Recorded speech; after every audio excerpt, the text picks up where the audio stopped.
ብዛት ወደ 130 ሚሊዮን ይገመታል። አሁን ባለው የህዝብ ቁጥር አይደለም ማተር የሚያደርገው የጂኦፖለቲካል እንትን ውስጥ አንዱ በተለይ በምስራቅ አፍሪካ ጉዳይ ላይ የህዝብ ቁጥር ሳይሆን ማተር የሚያደርገው የቀይ ባህር ጉዳይ ነው።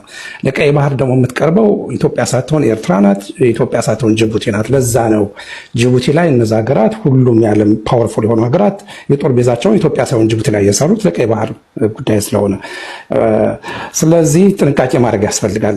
ለራሳችን አጉል ተስፋ እንስጥ፣ ያልሆነው ነን አንበል። ነገሮችን እንዳለ በቁማቸው መረዳት ያስፈልጋል።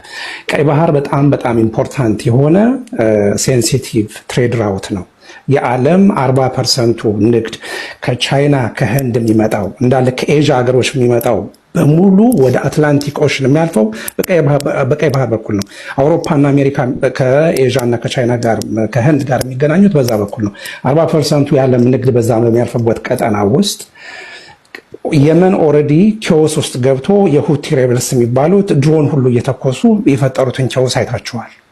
ስለዚህ አሁንም ኤርትራ እንደ ተመሳሳይ ኬዎስ ውስጥ ገብቶ ድጋሜ ሌላ ደግሞ ቀይ ባህርን በሁለት አጣብቂኝ በየመንና በኤርትራ መካከል ለመወጠር ቻይናም፣ ራሻም፣ አሜሪካም፣ እንግሊዝም አውሮፓ ህብረት ይስማማሉ ብዬ አላስብም። ስለዚህ ከጂኦፖለቲካሊ በጣም ፓወርፉል የሆኑት ሀገሮች ይሄን ጦርነት ይደግፋሉ ወይም ደግሞ ኢሳያስ አፈወርቂን ሄድና አስገድድ አውርድና ኤርትራን ኬዎስ ውስጥ ክተት የሚል ያምናሉ ብዬ አላስብም። እና ለራሳችን ይሄ ድሃ በህልሙ ቅቤ ባይጠጣ ኖሮ ንጣት በገደለው ነበር ይላል አማራ ሲተረትና እንደዛ አይነት ነገር ውስጥ መግባቱ ጥሩ አይደለም። ወደ ጦርነቱ ሊገባ ይችላል ወይ? ከተገባ ብዬ ልጀምር። ከተገባም የሚገባው ወደብ ለማግኘት አይደለም። ከተገባም የሚገባው ምናልባት አገር ውስጥ ያለውን ጭንቀት የአብይ አህመድ ጭንቀት ለማስተንፈሻነት ሰው ወደ ሌላ ጠላት እንዲመለከት ለማድረግ ይሆናል እንጂ አስገድጄ ወደብ አመጣለሁ የሚል በዚህ ደረጃ እብድ ከሆነ ይሄ ሰውዬ ወይም ደግሞ አጠገቡ ያሉ ሰዎች በዚህ ደረጃ ያበዱ ከሆኑ እንግዲህ ምን አይነት መሪ እንዳለ መመልከት ነው። አስገድደህ ወደብ መቀበል አይደለም። ኃይለስላሴ የኤርትራን ፓርላማ ዲዞልቭ አድርገው ኮንፌዴሬሽኑን አፍርሰው ኤርትራን ኢንቴግሬት በማድረጋቸው የመጣውን ቻውስ ታውቃላችሁ። ምን አይነት ጦርነት ውስጥ እንደተገባ አይደለም። ወደብን የሚያክል የኢንካም ሶርስ የሆነ ነገር ይቅርና በባድመና በሽራሮ ምክንያት እንኳን ምን አይነት ብለዲ ወር እንደተደረገ ታውቃላችሁ።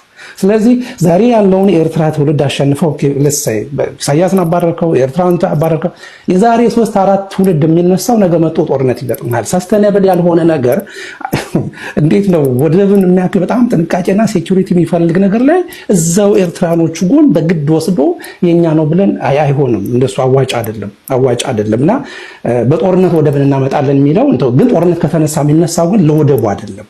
ለወደቡ ሳይሆን አብይ አህመድ ያለበትን የውስጥ ጭንቀት ለማስተንፈስ ግን ሊያደርገው ይችላል። ምክንያቱም በጣም ኢራቲክ የሆነ የሚወስነውን ነገር ማያቅ አድቫይዘር የሌለው የእብድ ስብስብ ነው 4 ኪሎ ያለውና ሊያደርጉት ይችላሉ።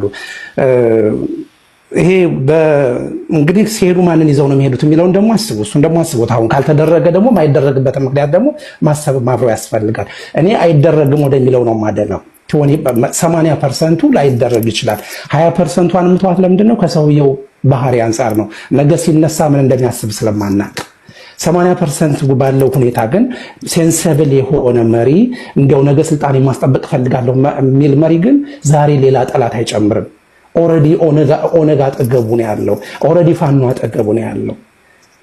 ቀለሃ ምናምን የሆነ የቀለሃ ማምረቻ በስርቻለሁ ብሎ እየዞረ እንትን አድርጎ የትኛው ወጣት ነው ሄዶ የሚዋጋለት? የአማራ ወጣት ስራ ላይ ነው ያለው። የኦሮሞ ወጣት ስራ ላይ ነው ያለው። የትኛው ወጣት ነው ሄዶ የሚዋጋው? የሸዋና የጅማ ወጣቶች ናቸው ኤርትራ ሄደው የሚገጥሙት? ማን ነው? ከፋኖ ጋር እንኳን ሂዱና ጦርነት ግጠሙ ሲባሉ አይ አንፈልግም እያሉ እየተደበቁ ያለቀሱ ያሉ ወጣቶችን ከየት ነው የምታመጣቸው? ስለዚህ ሴንሲብል የሆነ ስልጣኑን ማስጠበቅ የሚፈልግ መሪ በዚህ ጊዜ አብይ አህመድ ግን ስልጣኑን በጣም ይወዳል ብዬ አስባለሁና ምንም ያህል ጨካኝ አረመኔም እንኳን ቢሆኑ ሰዎቹ ያን ያህል ደግሞ ጅሎች ደግሞ አይደሉም። በዛ ልክ አንደርስቲሜት አናደርጋቸው። ጨካኝ አረመኔ አንድ ጥያቄ ልጠይቅ። አሁን ለምሳሌ ከሻዕቢያ መንግስት ጋር ማንኛውም የኢትዮጵያ መንግስት የሚያደርገው ጦርነት ብዙ ነገሮች አሉት። አንደኛ ከዚህ ቀደም ታስታውስ እንደሆነ የቃስ ዩኒቨርሲቲ ተማሪዎችን በተለይም የዋለልኝ መኮንን ጽሑፍ ስንተነትን በዋለልኝ መኮንን ጽሑፍ ውስጥ የሻዕቢያ እጅ እንዳለበት ተናግረናል። ኢትዮጵያ በደንብ ተናግረናል። በየነ ማርታ መብራቱን ስናነሳ ኢትዮጵያ ውስጥ አሁን ድረስ ባለው ኢትዮጵያ ፖለቲካ ውስጥ የሻዕቢያ እጅ እንዳለ ነው። የሻዕቢያ ትልቁ ሶርስ ኦፍ ኢንከማቸው የኢትዮጵያውያን አለመግባባት ነው የሚለው። ስለዚህ የሻዕቢያን መንግስት ለአንዴና ለመጨረሻ ጊዜ ማረጋጋትና ማስተንፈስ ኢትዮጵያ ውስጥ ላለው ሰላምና መረጋጋት ወሳኝነት ነው የሚለው። ይሄ የባህር በር ጉዳይ ብቻ አይደለም። ይሄ ግብፅን ማስተንፈስ ብቻ አይደለም። ለራሳችንም ሰላም ስንል ኢሳያስ አፈወርቂ የሚመራውን የሻዕቢያ መንግስት ማስተንፈስ የኢትዮጵያ የሰላም መሰረት ነው ይላሉ። ቢኮዝ እሱ ከተነፈሰ እዚህም እዛ የምታያቸው ግጭቶች ያበቃላቸዋል። ወደ ሀሳብ ፖለቲካ እንመጣለን። አንዳንዶቹ እንደውም ሰፋ አድርገው ሲያዩ የብሔር ፖለቲካ ራሱ ያከትምለታል እና ወደ ሀሳብ ፖለቲካ ልንመጣ እንችላለን። ዋናው ግን ቆጣሪውን ከአስመራ ማጥፋት ነው የሚለው አሉ። ምን ትላለህ በዚህ ጉዳይ? አይውሽ እንደዛ ሆኖ ችግራችን የውጭ ኃይሎችን በማጥፋት ቢፈታ ኑሮ ጥሩ ነበረ። የኢትዮጵያ ችግር ሊፈታ የሚችለው ኢትዮጵያን አገር የሚያሰኝ መሪ እስካመጡ ድረስ ብቻ ነው። ኢትዮጵያ ውስጥ የምትዘረጋው ስርዓት ለውጭ ጠላት እስካጋለጠህ ድረስ ዛሬ ኤርትራን ልታስወግድ ትችላለህ፣ ነገ ግብፅ ይመጣል፣ ነገ ደቡብ ሱዳን ይመጣል፣ ነገ ኬንያ ይመጣል፣ ነገ ሶማሌ። የኢትዮጵያውያን ዕጣ ፈንታ መመስረት ያለበት ኢትዮጵያ ውስጥ በሚደረግ ፖለቲካ እንጂ አንድን የውጭ ኃይል ሂጃ አጥፍቼ ከዛ በኋላ ቴክ ኩባና አሜሪካ። ኩባ በጣም ትንሽ ደሴት ናት። ለአሜሪካ የልብ ወጋት ሆና ለረጅም ጊዜ ቆይታለች። ለምንድን ነው የቆየችው ያልክ እንደሆነ በቃ አንድ የሆኑ ትንንሽ ሀገሮች በትልልቅ ሀገሮች እንወረራለን የሚል ስጋት ሁልጊዜም ሊኖራቸው ስለሚችልና የማይኖሪቲ ሳይኮሎጂ ሁሌም አደገኛ ስለሆነ ኤርትራውያን ሁሌ አለርት ሆነው ቢጠብቁ በኤርትራውያን መፍረድ አንችልም። ኢትዮጵያ ነገ መጣ ልትወስደን ትችላለች። ኃይለ ሥላሴ መጦ ፓርላማውን ዲዞልቭ አድርጎ ኮንፌዴሬሽኑን አፍርሶ ወደ ዋናው እንደቀላቀለን የሚል ስጋት ይኖርባቸዋል። እሱን ስጋት አንደርስታንድ ያደረገ ኢትዮጵያ ውስጥ ያለ መሪ ይሄንን የነሱን የጎረቤቶችን ነባራዊ ሁኔታ ተረድቶ የውስጥ ደግሞ የራሱን ችግር ደግሞ አንደርስታንድ አድርጎ የውስጥ ችግሩን መቅረፍ ያልቻለ መሪ አይደለም። ቅድም እንዳልኩት ነው። ኢሳያስ አፈወርቂ ልናነሳ እንችላለን። ነገ የሚመጣው መሪ በኢትዮጵያውያን ደካማ ጎን ገብቶ ኢትዮጵያውያን እንደማያተራምስ ዋስትና አይሰጥም። ስለዚህ የኛ ችግር ያለው እኛ ጋር ነው። መፍትሄው ያለው እኛ ጋር ነው።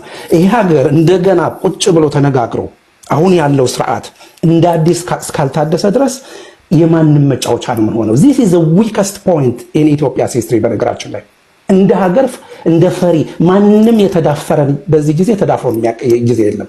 ወታደሮቻችንን እኮ አስቡ። ደብረ ሲና ድረስ እኮ የቲፒኤልኤፍ ወጣቶች እኮ አባረዋቸዋል ወታደሮቻችን። ታስታውሳላችሁ ይሄንን?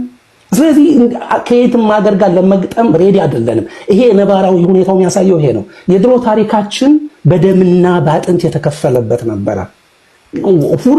ሁሉም ከየአቅጣጫው ወደ አድዋ ሲዘምቱ የአድዋን ድል ስናከብር ላስት ዊክ ወደ አድዋ ሲዘምቱ እነ ጃጋማ ኬሎ ሲዘምቱ እነ ካወጦና ሲዘምቱ ሁሉም ኦሮሞውም፣ ትግሬውም፣ አማራውም ሁሉም አንድ ላይ ሲተም ሀገር ስለነበረ ነው፣ መሪ ስለነበረ ነው። ዛሬ መሪ የለንም።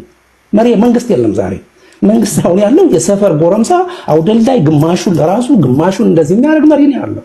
ስለዚህ ይሄ ደግሞ ሁሉን ህዝብ አንድ አድርጎ ማቆየት እስካልቻለ ድረስ ይሄ ችግር ይቀጥላል። ኢሳያስን በማውረድ የኢትዮጵያ ችግር ይፈታል ብለን ካሰብን ተሳስተናል።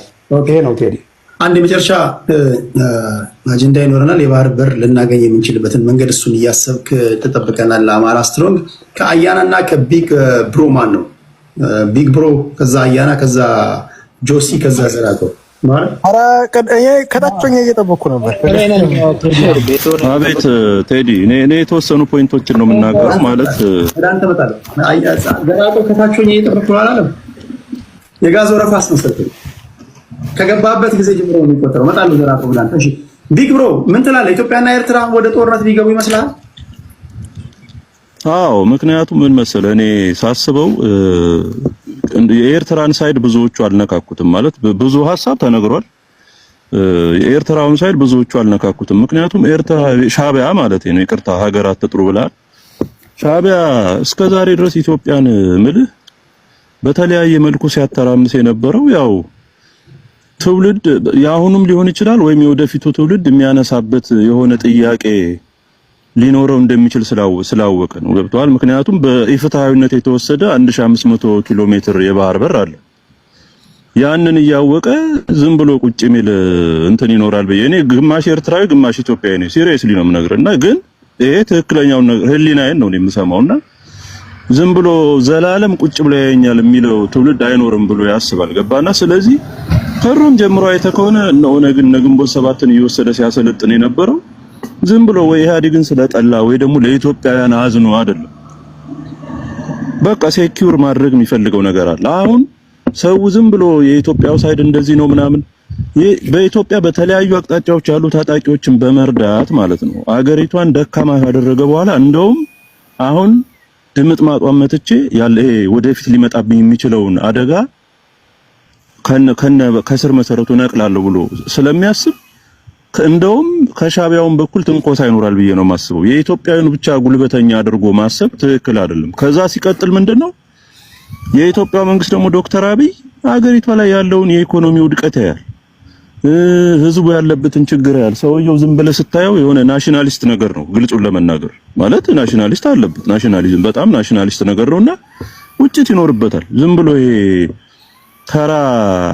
እንደ ተራ መሪ የሆነ ቤተመንግስቱ ተዘፍዝፎ ቆይቶ መውጣት የሚፈልግ አይነት መሪ አይመስልም ዝም ብለህ ስታየውና ያ ቁጭት ስላለበት አንደኛ ቁጭቱም ሊኖረው የሚችለው ምንድነው የሻቢያ መንግስት ከኢትዮጵያ ጋር ወዳጅነት የፈጠረው ራሱ ኖርማሊ አንደኛ ስጋት የሚሆንበትን ህወሓትን ለመደምሰስ ለመጠቀሚያነት ነው እና ዝም ብሎ ለማስመሰል የአሰብ መንገድ ሲታደስ ነበር ምናምን ልክ ህወሓትን እንደማይሆን ካደረገ በኋላ የከዳቸው ይመስለኛል ብልጽግናዎች የሆነ ቃሉን ያጠፈ ምናምን አርጌ ነው ማስበው ነው ከሆነ ሰውም ጋር ስናወራ ነበር በዚህ በኩልና አንድም ያ ቁጭትም ይኖርበታል። ሰውየው በጣም እንትን ነው ስተቦርን ነው ዶክተር አብይ እኔ በዚህ በኩል የፈለከውን በላይ ደፋር ነው ምንም ነገር ከማድረግ ወደ ኋላ ገባ በሀገር ጉዳይ ላይ ስትመጣበትና ቁጭት አለ። አንደኛ ሬድሲ በአሁን ሰዓት ያለውን ቫልዩ ያያል። እንደነገርኩ ናሽናሊስት ነው ሰውየው። ኢትዮጵያ ወደፊትማ ተፈለገ ሀገር ልትሆን የምትችልበት ደረጃ ነው የሚመጣው። እነ ጅቡቲን እነ ኤርትራን ነው ሰው ሌሎች ሀገሮች ሞር ጥቅም ቫልዩ ያላቸው ብለው የሚያስቧቸው ገባና ከዚህ አንፃር አንደኛ ቁጭት ስላለበት ሰውየው የፈለከውን ነገር ብትል ከማድረግ ወደ ኋላ አይልም። ግን በእነኛም ሳይድ ትንኮሳ ሊኖር ይችላል። ምክንያቱም ዘላለም በቃ ይሄንን ዳግመኛ ይሄን በአሰብ በኩል ያለባቸውን ስጋት ሌላኛውንም ነገር በቃ ከናካቴው ማጥፋት ስለሚፈልጉ እንደዚህ አይነት ነገር ሊኖር ይችላልና እዚህ ጋር እንደሚናገሩት አንዳንድ ሰዎች በጣም እኔ ሶሪ ሌላ ነገር ለመጨመር አይደለም እና ማራስትሮ እዛ ጋር ልጠይቅልህ ይሄን ሁላችሁም ኢትዮጵያውያን ማወቅ አለባችሁ። ይሄ 101 ነው ፖለቲካ። የተዳከመች ኢትዮጵያን ማየት የሻቢያ የምንጊዜም የማናውጥ አቋም ነው። አንተ ካልተዳከምክማ እሱ ሊጠነክር አይችልም። አንተ ጠነከርክ ማለት የባህር በር ታስባለህ። አንተ ጠነከርክ ማለት አካባቢውን ትቆጣጠራለህ። ስለዚህ ደቃቃ ሰውነት እንዲኖርህ ዋና የመጀመሪያ ስራችሁ ይሄን ማቃለ ይሄን ካላወቅማ እንትን ነው። ስለዚህ ጎረቤትህ አንተ ደቃቃ ጡንቻ እንዲኖር እሱ ፈርጣማ ጡንቻ እንዲኖረው የሚሰራ ከሆነ ያንተ አሰላለፍ ያንተ ጨዋታ እንዴት ነው ጥያቄ። ኦኬ ወደ አንተ ልምጣ። አንድ ጥያቄ ልጠይቅህ። አንዳንድ ሰዎች እዚህም እዛም ጦርነት እያለ ከፋኖ ጋር የተዋጋ ነው ይሄ መንግስት፣ ከኦነግ ጋር የተዋጋ ነው፣ ኦብነግም እንደዚህ እያቆጠቆጠ ነው፣ ከቲፒኤልኤፍ ጋር ያደረገው ጦርነት አሁን ገና አልበረደም ኪሳራው። ድጋሚ ጦርነት ውስጥ መግባት ከሻቢያ መንግስት ጋር አገሪቷ ልትቆጣጠረው አትችልም። መጀመሪያ የውስጡን ችግር ማርገብ አይሻልም ወይ የሚሉ ወገኖች አሉ። ምን ትላለህ አንተ ወንድሜ? እኔ አሁንም እንደምነግር ዶክተር አብይ ሶሪ ሰውየው ስታየው በጣም እንትን ነው ደፋር ነው። አሁን ምን ሰው ብዙ ጊዜ እኛ አሁን ምን አስበን ነበር የትግራይ ጦርነት ካለቀ በኋላ ቢያንስ የሆነ መረጋጋት አለብን ይላል ብለን ነበር የጠበቅነው። ግን አይ ሀገሪቷ ውስጥ የሆነ ህግ መከበር አለበት፣ ሁሉም ታጣቂዎች ትጥቅ መፍታት አለባቸው ብሎ ቢያንስ ይረጋጋል ስንል እንደገና ሄዶ ከሌላ ታጣቂዎች ጋር ህግን ለማስከበር እየተፋለመ ነው። ፋክት እኮ ነው የማትክደው። እና ስታየው አሁንም በዚህ በኩል ያለው ነገር ሰዎች እንደነገርኩ ከሱ ብቻ ሳይሆን ከነሱም ትንኮሳው ይኖራል። ምክንያቱም አሁን ኢትዮጵያ ተዳክማለች። በተለያዩ ሀገሮች ውስጥ በፈጠሯቸው እገዛ እያደረጉ በአፋፋሟቸው ጦርነቶች ተዳክማለች ብለው ስለሚያስቡ ጊዜውን መጠቀም ስለሚፈልጉ ሰው ይሄን ሳይር ለምን እንደሚነቀው አላውቅም። በእነሱም ትንኮሳ ይኖራል። የሆነ ያሰፈሩት ምናምን ሰራዊት ይኖራል ብዬ ነው እንደውም ገምተው ማናቀው ማለት ነውና እንደዚህ አይነት ነገር ስጋት አገር ውስጥ ያለው ነገር ምንድነው ታዲያ ማድረግ ያለብን እንዴ? ሀገራዊ በሆነ ጉዳይ ላይ ሻቢያ አርፎ ማይቀመጥ ከሆነ በቃ ምንም ማድረግ አይቻልም። ሀገር ውስጥ ያለው የፈለገ ነገር ቢሆንም እንኳን ሀገርን ዲፌንድ ማድረግ አለበት። አት ዘ ኤንድ ኦፍ ዘ ዴይ ምናልባት እነኚህ ታጣቂዎች ያለውን ነገር ሲያዩ አይ በሀገር ጉዳይ ከሆነማ እንደው ብንጠላውም እንኳን ከዶክተር አብይ